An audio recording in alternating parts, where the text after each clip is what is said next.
রমজান মাসে স্বামীর পকেট থেকে না বলে টাকা নিয়ে ওই টাকা দিয়ে ইফতারি কিনে খেলে ওই রোজা হবে কিনা হবে। আম্মাজিরা এতটুকু চুরি করবেন, কারণ কতগুলি ফিসেসা স্বামী আছে হাতে আজাদনগর বাজারও কত রকমের খানা খায়, হাতে টুকুর করি এনে কুত্তার মতো চিবি চিবি ইস্তারের সময় যায় করি। গরু ইস্তার আছে না নাই জানা নাই, আপনি কিছুটি হাতের পকেটে তো চুরি করি দারুণ করি জব্দা কোপ্তা চিকেন ফ্রাই খাবেন, জায়েজ আছে। এটা হাদিস সহিহ আল বুখারীতে আছে।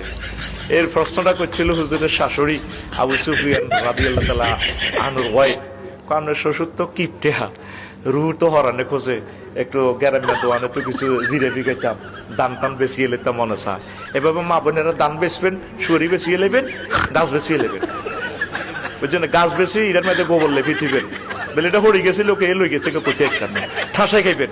সিটিং এ তো আনাবালা বালা খায়, শক মার্কেটে মার্কেট করে, হাতে থাইল্যান্ড যায়, সৌদি আরব যায়। কোন পুরুষ কে আপনি বিদায় দিবেন না সৌদি আরব যাইবার সময়, সিটিং এর আটকাইবেন। হাতে গরু জব করি হজে যায়, হাতে মা বোন টারে নেয় না। অবশ্যই মা বোনের হজে নিবেন, ওমরা নিবেন, আর মা বোনের কষ্ট কমে বেলে বিয়ে 4টা করিয়ে নেবেন।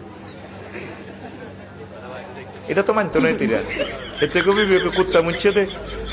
4টা বিয়ে করলে তখন সমাজে আর জেনা হবে না, সব মহিলা স্বামী লই কলজা ঠান্ডা করতে পারবো। আমিন ক